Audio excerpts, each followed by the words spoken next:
Salut Céline, tu vas bien? Salut Fabien, ça va bien et toi? Bah écoute, ça va très bien, merci. Merci. Bienvenue dans ce nouvel épisode de Comme un lundi. Merci beaucoup, merci de m'inviter. Avec plaisir, on est ravis de te recevoir. Est-ce que tu peux te présenter? Oui, tout à fait. Alors, Céline Rach, je suis Startup Manager au village BSCA de Rouen, sur les quais. Je ne sais pas si vous êtes déjà venu. J'accompagne des startups dans leur développement, donc on va dire plutôt des jeunes entreprises innovantes, pour ceux qui ne connaissent pas vraiment le terme startup ou ce qu'on peut en mettre derrière. Et j'accompagne ça dans un lieu qu'on appelle le village BSCA, qui est un lieu qui est dédié à l'accompagnement, à l'accélération de l'innovation. Donc, on accompagne des startups pour ce faire, mais on accompagne aussi des entreprises dans leur innovation, dans leur transformation interne, et on a plusieurs moyens de le faire. Ok, parfait. C'est vrai que en fait, c'est compliqué de se faire connaître quand on est une jeune entreprise, quand on a zéro réseau, quand on est une start-up. Toi, tu le vis depuis quelques années au village BSCA, tu rencontres plein de startups. Est-ce que tu peux nous expliquer un peu les problématiques que ces startups rencontrent en termes de communication? Tout à fait. Alors effectivement, ça fait 4 ans que je suis au village. Je ne me considère pas comme une experte de la communication. Par contre, c'est vrai que du haut de mes 4 ans, j'ai quand même on va dire des choses beaucoup plus... une généralité, des récurrences, des cas où effectivement on pourrait considérer qu'en grande majorité, les startups, elles manquent de moyens, elles manquent de temps. Et assez souvent, en plus, les startups ont été créées par exemple, un expert de son métier dans le domaine, je ne sais pas, agricole, agroalimentaire, n'importe. Et du coup, ce n'est pas forcément un expert dans d'autres domaines et forcément pas un expert de la communication. Donc, il manque de temps parce qu'aussi, souvent, ce sont des entreprises qui sont avec assez peu d'effectifs. Ça veut dire qu'il faut aussi faire tout et prendre en possession la communication alors que on a assez peu d'expérience et pas forcément de formation. Ça peut être aussi des postes qui ont été pris par des juniors. Donc on a beaucoup, et tant mieux, mais on a beaucoup de jeunes qui sont en alternance dans les startups. La problématique, c'est qu'eux-mêmes débutent dans la profession et ont besoin forcément d'encadrement, de tips, d'être soutenu, d'être formé aussi, mentorat, etc. Ouais. Donc ça peut être une problématique encore, même, je dirais, c'est peut-être un petit peu plus confortable déjà quand il y a quelqu'un qui s'occupe de la com, parce que souvent c'est le fondateur déjà qui fait un peu tout. Et puis, problématique de moyens aussi financiers. Parce que les startups, en tous les cas qu'on accompagne à Rouen, au village BSCA, ce sont des startups innovantes. Donc, on a une phase de maturité qui peut être plus longue qu'une entreprise classique qui, finalement, copie-colle ce qui se fait à côté. Et forcément, avec des temps plus longs, ça veut dire aussi besoin de plus de moyens financiers et des choix aussi qui se font. Et les choix financiers ne se font pas toujours sur la com. On ne recrute pas toujours quelqu'un, on ne prend pas toujours quelqu'un en prestat externe et on ne prend pas toujours le temps de se former parce qu'en plus de ça, il y a le manque de temps. Il n'y a pas le temps. Voilà. Donc finalement, les deux en même temps, on pourrait considérer que presque c'est foutu d'avance et en fait non. Parce qu'il y a quand même effectivement beaucoup de volonté, beaucoup de dynamisme dans les startups et beaucoup de volonté aussi de s'auto-former. Il y a beaucoup de curiosité. Ça, c'est ce qui fait aussi la force des startups. De se dire aujourd'hui, je ne sais pas faire, mais je vais essayer de m'auto-former, de me renseigner. Et c'est justement ce type de startup qu'on attend au village. Beaucoup de curiosité, beaucoup d'ouverture et beaucoup de conseils à prendre. Justement, tu dis que les... startups, les fondateurs en particulier, sont vraiment enclins à se former et c'est ce que vous proposez au village aussi, vous les accompagnez en ce sens-là. Exactement, parce que nous, on ne va pas faire à leur place au village, on est une équipe de 5. Par contre, ce qui est sûr, c'est qu'on va effectivement leur apporter les clés pour se former, monter en compétences. Donc ça peut être le fondateur, ça peut être les équipes juniors de la start-up. Ça peut être aussi finalement tout ce qui est mentorat. Parce que, par exemple, on est partenaire du Club de la Presse et le Club de la Presse, on va lancer bientôt une édition pour mentorer des startups. Donc un communicant du Club de la Presse va mentorer une startup pendant une période de 6 mois. Et ça, c'est une vraie richesse. C'est quelque chose qu'on ne peut pas faire si on n'est pas avec un accompagnateur.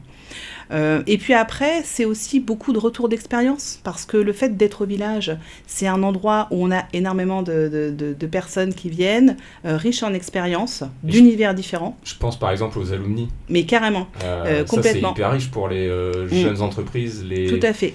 Les jeunes fondateurs de start-up qui puissent rencontrer en fait des alumni, donc des anciens start-upers qui sont passés par là, qui exactement. coup en termes de communication, qui peuvent donner plein de tips sur ce qui marche, sur ce qui marche moins. Complètement. C'est effectivement, on n'accompagne pas que sur la com au village, on accompagne sur plein de sujets, et justement, c'est ce retour d'expérience qui peut se faire aussi sur la com. Ça peut être, par exemple, un responsable com, ça fait déjà 4 ans qu'il vient dans la start-up, et finalement, il a essuyé déjà des plâtres, donc il va en faire part autour d'un club com, par exemple, aux autres responsables com, aux autres fondateurs des start-up.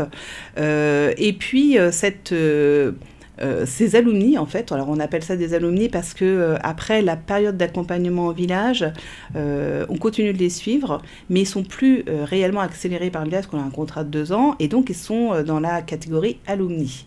Okay. Et on est très content de les avoir parce que ces alumni, que ce soit en communication ou autre, ils sont très forts d'expérience, pas toujours réussis. Et c'est ce qui fait aussi la force, parce que de temps en temps, on a tendance à parler de ce qui marche bien, de ce qui a super bien réussi, sauf qu'en fait, d'une part, c'est pas forcément exactement la réalité, parce que ce qui est important, c'est aussi de savoir les erreurs pour, en tous les cas, essayer de les éviter. Ça ne veut pas dire qu'on les évitera.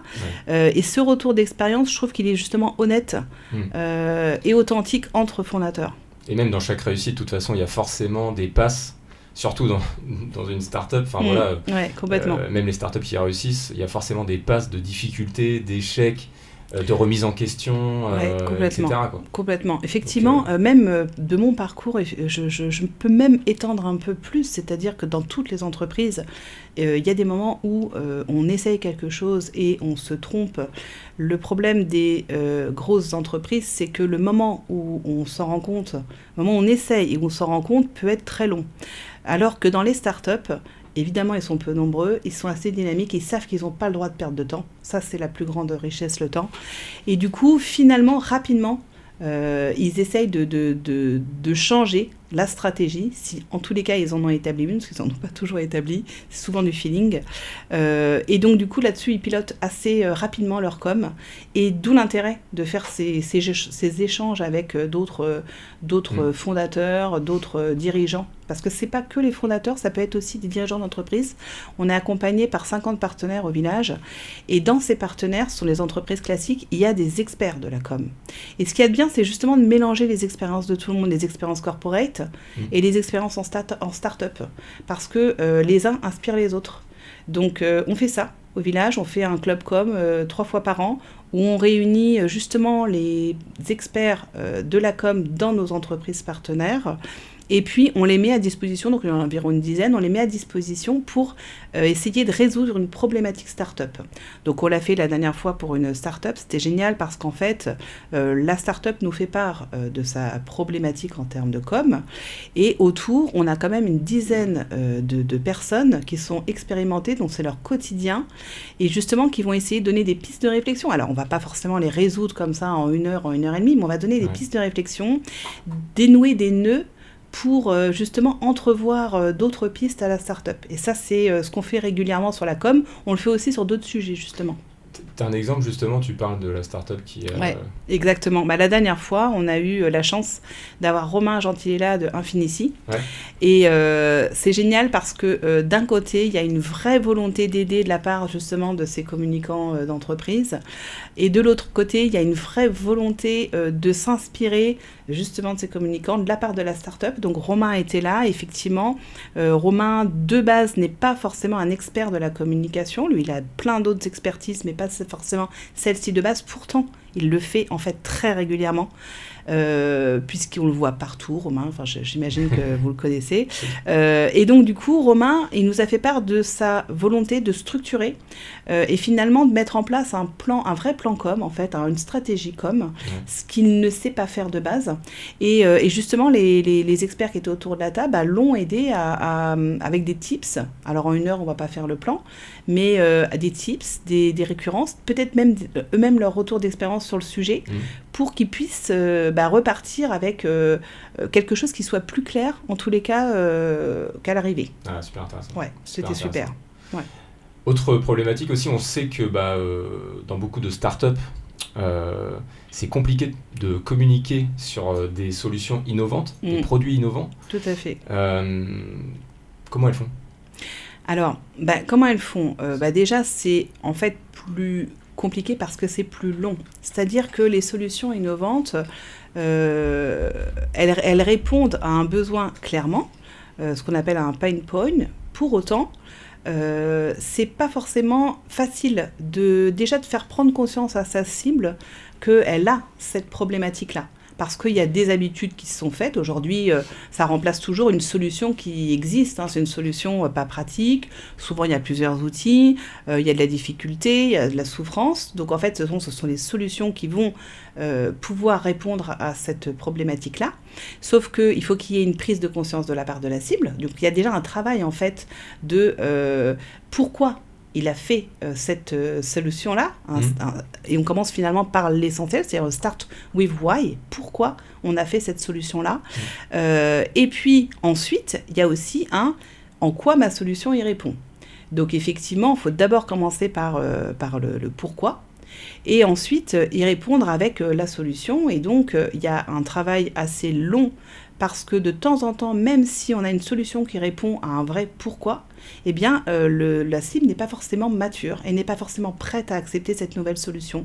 Donc, on a eu des solutions qui étaient hyper innovantes, qui répondaient à un vrai besoin, un vrai besoin marché, et pour autant qui n'étaient pas encore acceptées parce que ce travail d'acceptation n'est pas encore fait de la part de la cible. Alors, faut-il encore ne pas se tromper de cible ? Ça, c'est hyper important. Et du coup, là-dessus, et c'est beaucoup lié quand même à la com, on a de temps en temps des temps qui sont longs parce qu'en fait, la cible qui était visée n'était pas la bonne. On a effectivement dans ces solutions, des fois, des décideurs qui sont différents de ceux qui payent, qui sont différents de ceux qui l'utilisent. Et puis, dans les entreprises, il y en a qui... on va dire, voit plutôt le budget en premier lieu et non pas le confort de l'utilisateur, des salariés. Donc, de temps en temps, ça peut être long, justement. Ok. Et pour qu'on se rende compte et qu'on ait un exemple concret, est-ce que tu peux nous partager un exemple de campagne de com qui a bien réussi, une start-up qui, à tes yeux, communique bien, parfaitement, et justement qui arrive à faire passer ses messages ? Alors ouais, le parfaitement, je vais peut-être l'enlever, parce que finalement, il n'y a pas de parfaitement, mais il y a une communication qui marche. Et il y a une communication qui marche, moi je pense à Veragro. Veragro, on a Marine, qui est responsable de la com à Veragro depuis le début. Et en fait, c'est vraiment dans un domaine, l'agriculture, qui est quand même pas non plus, qui n'apparaît pas, en tous les cas, hyper... Juste en 2 mots, est-ce que tu peux nous dire ce que c'est ? Oui, alors Veragro, c'est du lombricompost, donc maintenant à échelle industrielle, qui est en fait issu des vers de terre. Et donc, du coup, ce domaine-là est hyper technique, recherche, agriculture. On pourrait se dire, wow, c'est vraiment pas fun. C'est technique. Ça me concerne pas, presque. Et en fait, ce qui est marrant, c'est que du coup, ils ont pris une touche un peu décalée, puisque c'est aussi issu de vers de terre, et donc du coup, ils ont parlé d'employés. Et donc, Veragro, c'était l'entreprise qui a le plus d'employés en Normandie, je ne sais plus si c'était 25 millions, quelque chose comme ça. Et c'est marrant parce que ça fait effectivement un peu titre accrocheur, un peu comme on peut voir dans les médias. Ouais. Mais finalement, ça marche. En fait, ça marche parce qu'on se dit, attends, c'est pas possible, c'est quoi cette entreprise-là ? Et du coup, on s'intéresse à l'entreprise. Alors, en une punchline, on ne voit pas vraiment... c'est plus que ça attire. De temps en temps, on n'est pas obligé d'avoir un message décalé sur certaines startups innovantes. Ce n'est pas forcément le ton qui est pris.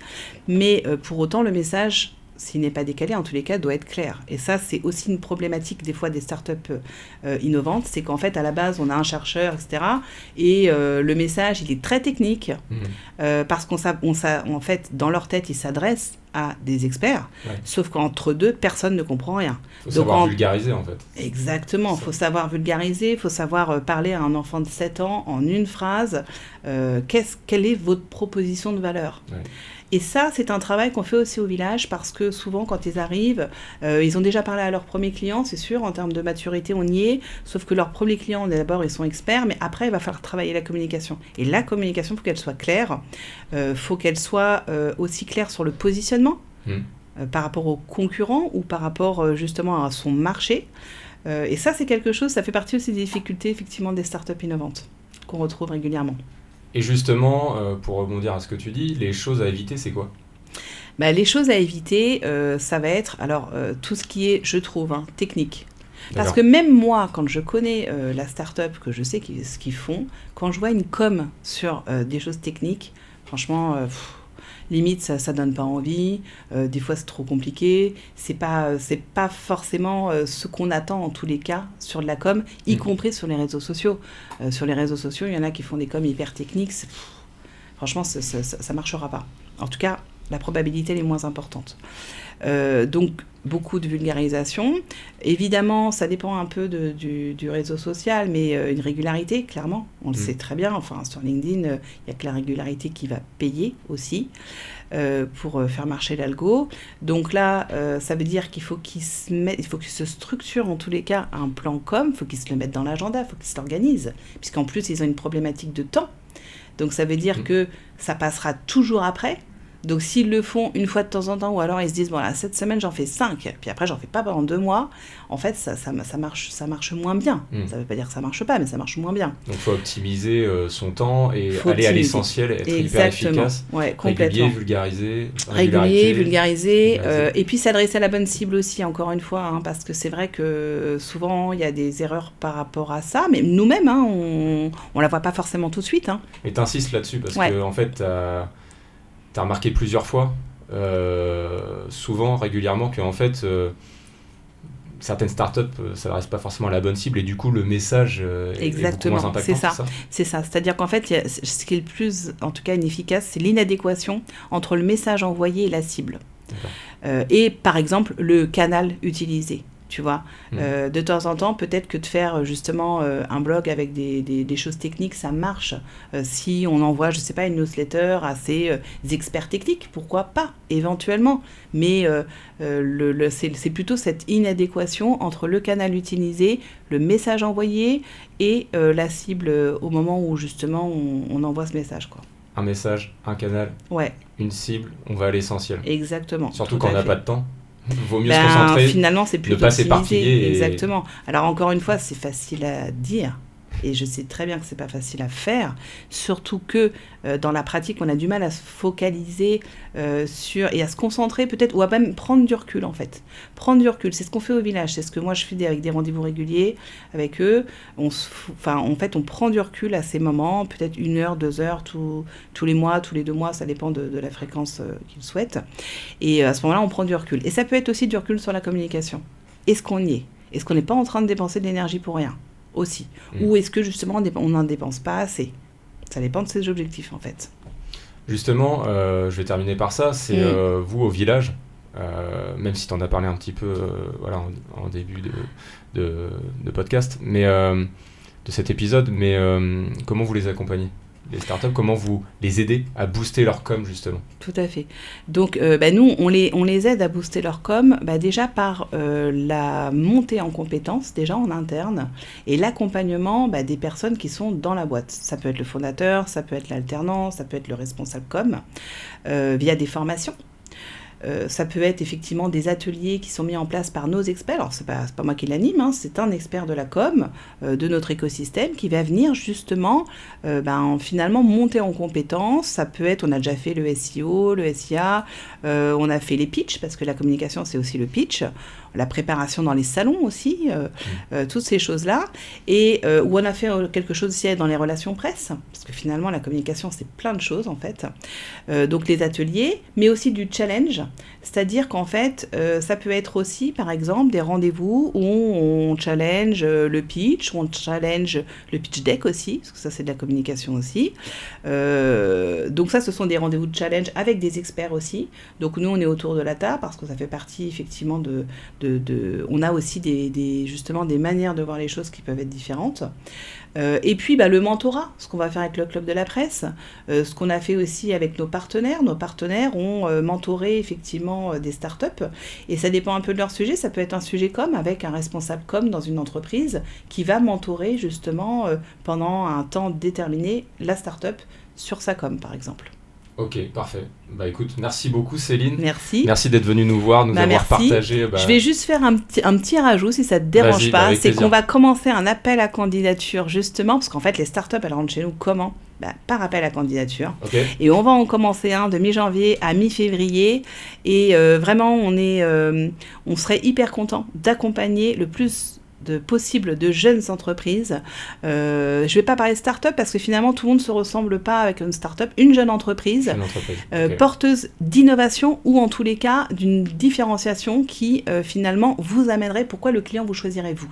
Et donc on fait notre appel à candidature. Je vous invite à me contacter sur la boîte de contact, sur LinkedIn et vraiment même à en discuter. Si vous avez même une once d'interrogation, on en discute ensemble. Ok, donc s'il y a une jeune entreprise une jeune entreprise. Donc sur le LinkedIn du Village Baïsa par exemple ou sur le site internet ou sur mon LinkedIn à moi, sans problème. Céline exactement, okay. Céline Ra sur LinkedIn. Ouais. Ou alors vous venez me voir au village, moi ça me va très bien aussi. Okay. De toute façon, tous les moyens sont bons pour venir à nous. Et on en discute. Et peu importe votre maturité, peu importe votre innovation, peu importe l'étiquette qu'on pourrait vous coller, moi je suis là pour ça et on en discute. Ok, c'est noté. Merci beaucoup. Merci Fabien.